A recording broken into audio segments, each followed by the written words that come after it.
रोग मुक्त रखें। अन्य कोई बिचड़ा इसमें नहीं होना चाहिए।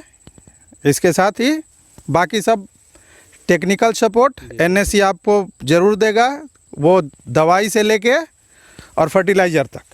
आज हम लोग बात करेंगे MTU 7029 की खेती कैसे करें धान की, क्योंकि बिहार में खास करके अगर आप बिहार के किसी भी प्लॉट पे जाते हैं, अगर पैडी सीजन में आप कहीं भी जा रहे हैं तो आपके पूरे प्लॉट में आपको MTU 7029 की बहुलता मिलेगी। बहुत ज़्यादा मात्रा में बिहार में इसकी खेती होती है और इसका उपज भी बहुत अच्छा है। किस तरह से इसकी खेती करें, बिचड़ा रोपण से लेकर कटाई तक की विधि को आज बताने के लिए हमारे साथ जुड़े हुए हैं बिहार के बहुत ही उद्यमी और बहुत ही विकसित फार्मर, बहुत ही विकसित किसान, जो करीब 120 से 130 बीघा में MTU 7029 की खेती करते हैं। तो आज हमारे साथ जुड़े हुए हैं अमरेंद्र कुमार पाठक जी। वो आपको बताएंगे कि इसकी खेती कैसे करें बिचड़ा रोपण से लेकर। अमरेंद्र कुमार पाठक जी, आपका बहुत बहुत स्वागत है रोहिलॉजी पे। आप बस इतना बताइए कि बिचड़ा रोपण इसका कब करते हैं और कितने दिन के बिचड़ा हम खेत में लगाते हैं। सबसे पहले तो एनएससी का धन्यवाद और रोहित जी आपका और चंदन जी का भी कि आप लोग यहाँ तक आ गए। सबसे बड़ी बात है कि बिचड़े की तैयारी रोहिणी में हम लोग करते हैं। अच्छा, जैसे 25 से रोहिणी चढ़ जाती है। तो कौन सा महीना चलता है उस समय? 25 मई। अच्छा, 25 मई से 8 जून तक लगभग उसका पीरियड रहता है। बहुत लोग अंतिम में करते हैं, बहुत लोग पहले कर देते हैं 25 मई तक जी। उसमें सबसे पहले है कि पानी कर लीजिए। 25 मई से पहले जितने भी अधिक खरपतवार होंगे वो निकल आते हैं। उसके बाद उसकी जुताई कर दीजिए जी। सूखा जुताई जी। 4-5 दिन सूखा रहेगा, वो खरपतवार कुछ नष्ट हो जाएंगे जी। उसके बाद पानी तो हमको इतना बताइए अमरेंद्र जी कि स्टार्टिंग में जैसे कि पहली बार आपने बिचड़ा लगाया, तो लगाने के बाद शुरू में कोई जहर कोई देने की आवश्यकता बिचड़ा है? लगाने से पहले की प्रक्रिया है। बिचड़ा लगाने से पहले की प्रक्रिया, बिचड़ा लगाने से पहले की प्रक्रिया है कि पानी पहले कर देंगे 25 से पहले। 25 से पहले कर दिए। हाँ, उसके बाद उसमें से पौधे निकल आएंगे थोड़ा बहुत, जितना भी आ जाए। उसके बाद सूखा जुताई कर देंगे। सूखा जुताई कर देंगे। हाँ, उसके बाद 2-3 दिन घाम लग जाएगा, वो कुछ सूख जाएगा जी। इसके बाद जब हम बिचड़ा डालेंगे तो उसमें DAP प्रति किलो काठा के हिसाब से अच्छा पानी करके डालेंगे और गहरी जुताई कर देंगे पानी डालकर। और उसमें खरपतवार वाली जो किट है उस वक्त दिया जाएगा। खरपतवार हटाने के लिए कौन सी किट की आप लोग मतलब ज़्यादा उपयोग करते हैं? प्रेटिला क्लोर ये सब डालते हैं? हाँ। अच्छा, चलिए। तो बिचड़ा कितने दिन में तैयार हो जाता है? बिचड़ा देखिए, अगर तो बेहतर उपाय होगी तो 21 दिन। 21 दिन। लेकिन समय और मौसम के हिसाब से जी 25 से 30 दिन के भीतर बिचड़ा हो जाता है। हाँ, मान लीजिए कि धूप हो गया तो वो अधिक समय खींचता है जी। हाँ, और 30।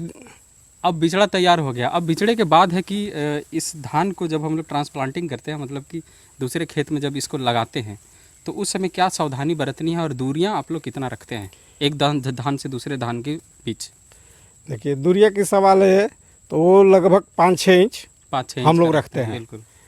बहुत अब तो रोपना आ गया है, वो एक धान दे रहा है, वो 7-8 इंच कर रहा है, लेकिन हम लोग 5-6 इंच का रखते हैं।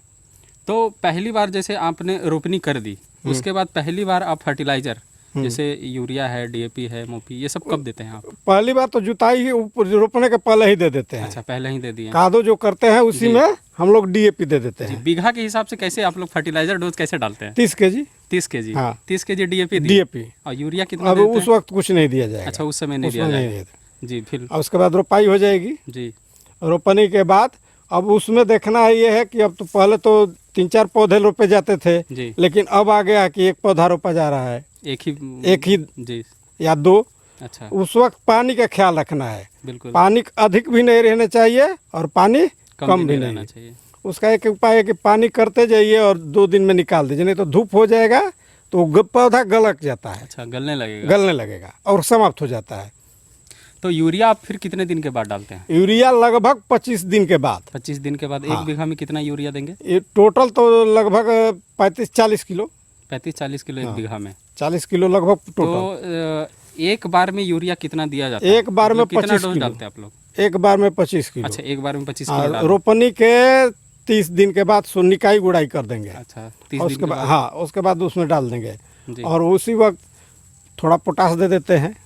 अच्छा, उसके बाद फिर अगला यूरिया कब डालते हैं, फिर कितने दिन बाद डालना है? उसके फिर ठीक 25-30 दिन के बाद। फिर 25-30 हाँ। दिन के बाद उसके बाद तीसरा वो 2 डोज हो दो गया। डोज, जैसे मान लीजिए रेड़ा के पहले कहते हैं हम लोग, जी बिल्कुल, टिलरिंग आने हाँ से ट्रिलिंग रेड़ा के पहले, जो जब बल्ली निकलने लगेगी उससे थोड़ा दिन पहले। अच्छा, थोड़ा दिन पहले डाल देते हैं।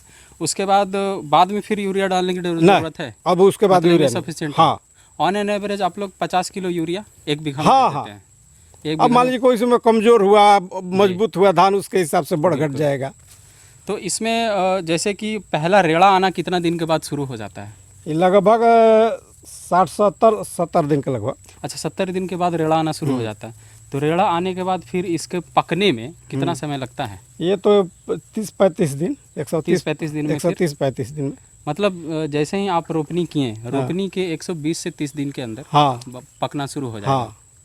तो फिर उसके बाद आप उसको उसके काट बाद- दीजिए। हाँ, उसके बाद तो अब इसमें अगर बात करें कि आपका जो अनुमान अगर लगाएं कि पर बीघा कितना मानदर आता है, तो कितना आता है MTU 70-29 का?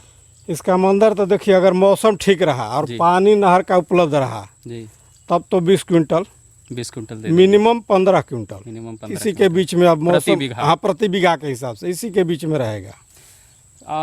अब ये बताइए कि इसमें हमको बीच में कभी कभी इंसेक्टिसाइड या पेस्टिसाइड डालने की जो आवश्यकता पड़ती है, वो कब कब देते हैं आप? वो जैसे सोहनी हम लोग करते हैं ना, जी। 30 दिन के बाद, जी तो घास खर पर निकल जाता है आर पर, जी और उस पर अगर नहीं दिया जाएगा जी। तो कीड़ा लगने लगा, अच्छा, कीड़ा लगने जो लगेंगे, फफूंद वाला, फफूंदी लगने हाँ, लगेंगे। तो उसके लिए भी दिया जाता है। और अधिक धूप हुआ तो जड़ में कीड़ा लगेगा, अच्छा, तो उसको में थाइमेट दे दीजिए, अच्छा, थाइमेट फोरेट दे डालते हैं, दीजिए। थाइमेट डालते होंगे। हाँ, उसी का उपयोग होता है। जी। और अंत में अस्टेमोरस। कटुई हम लोग कहते हैं, जी, कटवी, जो बाल को काट कर गिरा हाँ। देती है, लीफ रोलर बोलते हैं हाँ, उसको। उसका भी देना पड़ेगा। उसके लिए भी डालना पड़ेगा। वो है कि कभी भी अटैक कर सकता है, हाँ, सितंबर तक अटैक कर हाँ, सकता है हाँ। वो। चलिए, तो ये फाइनली हार्वेस्ट करने तक की हमारी विधि हुई कि पूरा MTU 70-29 की खेती हम लोग कैसे करें। इसमें और सावधानियां बरतने की क्या जरूरत? सबसे अहम बात हमको ये करना है कि बीज रोपण, मतलब बीज की खेती करने में और अनाज की खेती करने में, क्योंकि आपका जो प्लॉट है वो foundation seed to certified seed का है, मतलब आधार बीज से प्रमाणित बीज लगाने का है। तो आपने बीज की खेती की है, तो बीज की खेती करने में और अनाज के लिए खेती करने में क्या सबसे ज़्यादा फर्क है और क्या उसमें सावधानियां बरतनी पड़ती हैं? बीज के खेती के लिए तो सबसे बड़ी सावधानी रखनी पड़ेगी कि अन्य कोई भी पौधा कोई भी पौधा नहीं अनाज का नहीं होना चाहिए प्लॉट में, हाँ, केवल वही पौधा हो जिसका हमने रुपाई की है। रोपाई की। अगर MTU 70-29 आप लगाए हैं तो पूरे प्लॉट में समान MTU 70-29 दिखना चाहिए, दिखना चाहिए। जैसा कि ये प्लॉट दिख रहा है। जैसा कि ये प्लॉट आपको दिख रहा है, पूरा एकदम यूनिफॉर्म आपको दिखेगा, कहीं भी इसमें कोई डिफरेंस नज़र नहीं आएगा। सारा प्लॉट जो है आपको एकदम बराबर दिखेगा। तो जो सीड प्रोडक्शन का जो प्लॉट होता है, सबसे बड़ा डिफरेंस यही होता है सीड प्रोडक्शन वाले प्लॉट में और ग्रेन प्रोडक्शन वाले प्लॉट में, क्योंकि ग्रेन प्रोडक्शन वाले प्लॉट में बड़ा छोटा कुछ भी आपको मिल सकता है। अगर आप सीड प्रोडक्शन वाला प्लॉट देखिएगा तो सारा जो आपका ये जो ग्रोथ है, ये सारा आपको यूनिफॉर्म दिखेगा। ये मेन इसका सीड प्रोडक्शन का फीचर होता है। तो ये सावधानी बरतनी। अब हमको ये बताइए कि अनाज उत्पादन करने में और बीज उत्पादन करने में अगर हम इनकम की बात करें कि फार्मर्स को किस तरह से इनकम मिलता है, किस में ज़्यादा इनकम है, तो आप इस आधार पे क्या कहना चाहेंगे? इस आधार पर तो आप तो बीज उत्पादन में तो अधिक मिलेगा, इसमें तो कोई दूर नहीं। हाँ, मेहनत है जी, थोड़ा सा मेहनत ज़्यादा हाँ, है। थोड़ा सा मेहनत ज़्यादा है, इसलिए कि कोई भी अगर पौधा है तो उसका कटाई करो, जी, उसको निकलवाओ, उसको हटाना हाँ, है। और इसमें तो फायदा ही है। जी बिल्कुल।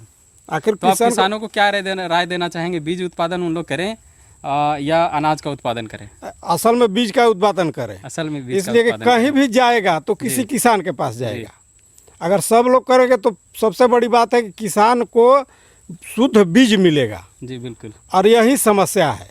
चलिए, बहुत अच्छी बात है। सबसे बड़ी बात है कि हमारे किसान को, हमारे देश में जितने भी किसान हैं, उनको एक सही उत्तम गुणवत्ता वाली बीज उपलब्ध हो हाँ। पाए, उसके लिए हमारे किसान ही उसके लिए जिम्मेदार हैं। जी हाँ। क्योंकि ग्रोवर प्रोग्राम के तहत NSC जो है बहुत सारे ग्रोवर्स के साथ अग्रीमेंट करके सीड प्रोडक्शन करती है और हमारे देश के किसानों को मिलता है। तो हमारे किसान जो अपने प्लॉट पे लगाते हैं वो सावधानी से इसको लगाते हैं, और अगर सीड प्रोडक्शन अच्छा होगा तो देश के किसानों को अच्छा बीज मिल पाएगा। आज हम लोग आए हुए हैं एनएससी के ग्रोवर प्रोग्राम के तहत। ये MTU 7029 एक हमारे एनएससी के फार्मर के प्लॉट पे लगा हुआ है, उसके इंस्पेक्शन के लिए आए हुए हैं। जिसका रिस्पांस कैसा है वो हमारे खुद फार्मर बताएंगे। हमारे साथ है अरविंद कुमार ओझा जी। ओझा जी, आपका एनएससी ग्रोवर है, आप बहुत बहुत धन्यवाद आपका कि आपने MTU 7029 लगाया। आपको बस ये बताना है कि इसका रिस्पांस कैसा है, आप कितने सालों से MTU 7029 का खेती कर रहे हैं? पहले रोहित सर आपको बहुत बहुत धन्यवाद। बिल्कुल बिल्कुल। आप हमारे प्लॉट पे और इस पानी में खड़े हैं, और मैं साथ ही एनएससी को भी धन्यवाद देता हूं, जो कि ग्रोवर के साथ वो ऐसा कार्यक्रम चला रहा है। पिछले लगभग 5 से 6 साल से मैं एनएससी के साथ जुड़ा हूं जी। और MTU 7029 का प्रोग्राम ले रहा हूं जी। इस धान की सबसे मुख्य विशेषता है कि इसमें ये रोग प्रतिरोधक क्षमता अच्छा है, बहुत अच्छा है। और ख़राब से भी ख़राब कंडीशन में, चूँकि किसानी एक प्रकृति पर निर्भर चीज़ है, और ख़राब से भी ख़राब स्थिति में 14 से 15 क्विंटल बीघा ये जाता है। और अगर अच्छी फसल हुई, सब कुछ अच्छा रहा, तो ये 19 से 20 क्विंटल बीघा तक जाता है। मगर अगर पानी बहुत अच्छा दे दिया जाए तो मतलब यील्ड हाँ, बहुत अच्छा मैंने आ सकता सब है। कुछ कंडीशन एवरेज 14 से 15 आपको हाँ दे रहा है। ऑन किसी भी गए से गए हालत में भी हालत में 14 से 15 क्विंटल ये आएगा। और अगर और एनएससी के साथ जुड़ के आपको कैसा लगता है? एनएससी के साथ जुड़ के हमको बहुत अच्छा लग रहा है, और सबसे अच्छी बात है कि एनएससी पेमेंट बहुत बढ़िया देता है। अच्छा, बिल्कुल। और समय से देता है। चलिए, बहुत बहुत धन्यवाद। सबसे अहम मुद्दा आता है तो वो आता है सर्टिफिकेशन का, क्योंकि आपको पता है कि अगर आप किसी भी बीज को खरीदते हैं तो बोरे पे एक टैग लगी होती है, वो होता है सर्टिफिकेशन का टैग। तो सर्टिफिकेशन टैग देती है जिसका कलर होता है एज़्योर ब्लू कलर की टैग होती है। ये डिनोट करता है कि जो वैरायटी है वो नोटिफाइड है, और जिस भी प्लॉट में इसकी खेती की गई है उसका प्रॉपर सर्टिफिकेशन हुआ है। देखिए, जब भी सीड का प्रोडक्शन होता है तो फाउंडेशन से सर्टिफाइड होता है। किसान को फाउंडेशन सीड दिया जाता है, आधार बीज दिया जाता है, और वहाँ से फिर प्रमाणित बीज तैयार होता है। तो सबसे बड़ी बात यह है कि किसान अगर अपने प्लॉट पे कोई भी वैरायटी, कोई भी क्रॉप लगाए हैं तो उसके प्रोडक्शन में बहुत अच्छा से काम हो रहा है, तो उसको सर्टिफाई करेगी कौन? तो जिस स्टेट में ये प्लॉट लगा हुआ है उस स्टेट में जो सीड सर्टिफिकेशन एजेंसी है वो उसको सर्टिफाई करती है। वहाँ पे रजिस्ट्रेशन कराना होता है फार्मर्स को, और वो फिर फील्ड इंस्पेक्शन करते हैं। वो बताते हैं कि जो सीड एक्ट 1966 के रूल के हिसाब से जो सही डेटा उनको मिलेगा, उसके कंडीशंस के हिसाब से अगर वो लाई करता है, वो सारा सिचुएशन उसका सही है, तो वो सर्टिफिकेशन उसको एक सर्टिफिकेट देगी कि आपका सीड प्लॉट सीड एक्ट के तहत बिल्कुल सही है, और आपको सर्टिफिकेशन का सर्टिफिकेट दिया जाता है, तो आपकी सीड सर्टिफाइड हो गई। अब सवाल यहाँ पे ये उठता है कि सर्टिफिकेशन क्या चीज़ देखती है? आपके प्लॉट पे अगर विजिट होता है फील्ड सीड इंस्पेक्टर का, तो वो क्या देखेंगे? तो हमारे साथ आज जुड़े हुए हैं बिहार के सीड इंस्पेक्टर। वो आपको बताएंगे कि सीड सर्टिफिकेशन की अगर सीड इंस्पेक्टर आपके प्लॉट पे आते हैं तो वो अहम चीज़ आपके प्लॉट पे क्या देखते हैं। तो वेरी वेलकम ऑन रोहिलॉजी। चंदन सर, आपका बहुत बहुत स्वागत है। आप बिहार के सीड सर्टिफिकेशन एजेंसी के सीड इंस्पेक्टर हैं। तो हम आपसे ये जानना चाहेंगे कि फार्मर्स, धन्यवाद रोहित सर। चलिए, बहुत बहुत धन्यवाद आपका। हम ये जानना चाहेंगे, और हमारे फार्मर्स जो इस वीडियो को देख रहे हैं, जो भी इस वीडियो को देख रहे हैं, वो ये जानना चाह रहे हैं कि सीड सर्टिफिकेशन का सीड प्रोडक्शन में क्या रोल है? सीड सर्टिफिकेशन का जैसे तो आप एनएससी का खेती करवा लिए किसान लोग से, बिल्कुल। इसका वेरीफाई हम लोग सर्टिफाइड हम ही लोग करेंगे, सीड इंस्पेक्टर करेगा। बिल्कुल। मैं आपको रजिस्ट्रेशन से ही बता देते हैं स्टार्टिंग से। बताइए। हम लोग टैग के अनुसार, जैसे आप एफएस से सीएस लगाए तो हम लोग एफएस का टैग लेकर रजिस्ट्रेशन करते हैं। पर हेक्टेयर 350 रुपया रजिस्ट्रेशन चार्ज है हमारे एजेंसी में। रजिस्ट्रेशन होने के बाद जब फ्लावरिंग स्टेज में आती है, 2 बार हम लोग को जांच होती है। जब फ्लावरिंग स्टेज में आता है तो फर्स्ट हम लोग इन्फेक्शन में आते हैं, जांच करने के लिए आते हैं। तो उस समय देखते हैं क्रॉप का क्या स्थिति है। अदर कहीं बीड उड है उसको निकलवाते हैं, मतलब खेत की क्वालिटी अच्छी हो, ये FIR में हम लोग देखते हैं। उसके बाद फिर जब लास्ट होता है LIR उसको हम लोग बोलते हैं, last inspection last inspection report, तो उस समय हम लोग दोबारा आते हैं। दोबारा में हम लोग देखते हैं क्या कि आई स्टैंडर्ड के अनुसार कि क्या जो हम लोग FIR में देखें वो क्रॉप ठीक है कि नहीं है। आदि जो है ठीक है तो आई एस्टिमेट के द्वारा हम लोग यील्ड उसमें भरते हैं। यील्ड आप एस्टिमेटेड यील्ड बताते हाँ, हैं एस्टिमेटेड कुछ कि कभी कितनी उपज देगी। हाँ, कभी कभी किसान लोग से भी हम लोग पूछ लेते हैं, कभी कभी अपना भी मंथन करके उसमें यील्ड भर दिया जाता है। जी। उसके बाद हार्वेस्टिंग हो करके पुनः फिर आदि जो अगर वो BRBN का हो, BRBN का ग्रोवर हो तो BRBN में जाती है, NSC का तो है NSC में जा, और प्राइवेट हो तो प्राइवेट में जाता है। जहाँ का भी ग्रोवर हो उसका प्लांट पे जा कर के वहाँ फिर प्रोसेसिंग होता है, प्रोसेसिंग करके पैकिंग होता है, फिर पुनः मेरा टैग लगता है। अच्छा, आपका टैग पे मेरा मोहर साइन रहता है। उसके बाद पुनः फिर किसान के पास सीड चला जाता है। That's all. धन्यवाद। तो आपने ये जी बिल्कुल धन्यवाद आपका। तो आपने ये देखा, देखिए सीड इंस्पेक्शन में सबसे अहम चीज़ क्या है कि 2 बार इनकी इंस्पेक्शन होती है। एक फर्स्ट टाइम फ्लावरिंग स्टेज पे, उसके बाद फिर आएंगे लास्ट जब हार्वेस्टिंग स्टेज होगा उसके थोड़ा दिन पहले। तो लास्ट इंस्पेक्शन जो होती है, देखिए 2 तरह की इंस्पेक्शन होते हैं, एक पहले होता है एक बाद में होता है। तो पहले जब पहला इंस्पेक्शन ये करेंगे तो आपको बता देंगे कि इसमें सीड एक्ट के तहत जो मेरे रूल रेगुलेशन है उसके तहत अगर सारा कुछ ठीक है तो ठीक है, नहीं है तो वो बताएंगे कि जैसे आपके प्लॉट में वीड है उसको हटा दीजिए, ऑफ टाइप अगर प्लांट है तो उसको हटा दीजिए। तो इस तरह से इंस्पेक्शन होता है। मतलब सीड प्रोडक्शन का अगर आप काम कर रहे हैं तो प्लॉट आपका बिल्कुल सीड प्रोडक्शन के जैसा होना चाहिए। मतलब अगर इसकी जेनेटिक प्योरिटी मेंटेन करना है, फिजिकल प्योरिटी मेंटेन करना है, तो जेनेटिक प्योरिटी मेंटेन करने के लिए सबसे बेसिक चीज़ होता है कि इसके ऑफ टाइप प्लांट, मतलब एक जो ये धान दिख रहा है, अगर कोई बड़ा धान दिख रहा है या कोई अलग टाइप का दिख रहा है तो उसको प्लॉट से एकदम हटा देना है। ये मेन मकसद होता है सीड प्रोडक्शन में, और सबसे बड़ा मकसद यही होता है फील्ड इंस्पेक्शन का। तो आपने देखा कि कैसे सीड सर्टिफिकेशन का रोल है सीड प्रोडक्शन में, और फाइनली जो टैग देते हैं वो सीड सर्टिफिकेशन वाले ही देते हैं। तो इस तरह से हमारी प्रक्रिया ख़त्म होती है सीड प्रोडक्शन की। बस। और आपको NSC के साथ जुड़ के कैसा लगता है? बहुत अच्छा लगता है। प्रोडक्शन हाँ, बहुत अच्छा है। चलिए, बहुत बहुत धन्यवाद आपका हमारे साथ जुड़ने के लिए, और इसी तरह आप NSC के साथ काम करते रहें, और मेरा बहुत बहुत शुभकामनाएं हैं आपके साथ। तो यहीं पे ख़त्म करते हैं इस प्रोडक्शन टेक्निक को, और बिल्कुल आप किसी भी तरह की अगर आपको समस्या होता है तो आप कमेंट सेक्शन में पूछ सकते हैं कि आपको MTU 7029 या पैडी की कोई भी खेती कर रहे हैं, कोई भी वैरायटी की खेती कर रहे हैं, तो अगर आपको किसी भी प्रकार की समस्या आती है तो हमारे पास एक्सपर्ट फार्मर भी हैं, एक्सपर्ट साइंटिस्ट भी हैं, बहुत सारे लोग जुड़े हुए हैं। तो आप भी, जो भी किसान भाई भी अगर इस वीडियो को देख रहे हैं तो आप बिल्कुल बेफिक्र होकर अपनी क्वेरीज कमेंट सेक्शन में पूछ सकते हैं, हम उसका आपको तहे दिल से रिप्लाई करेंगे। तो आज के लिए इतना ही, फिर मिलते हैं किसी एक अगले वीडियो में। धन्यवाद।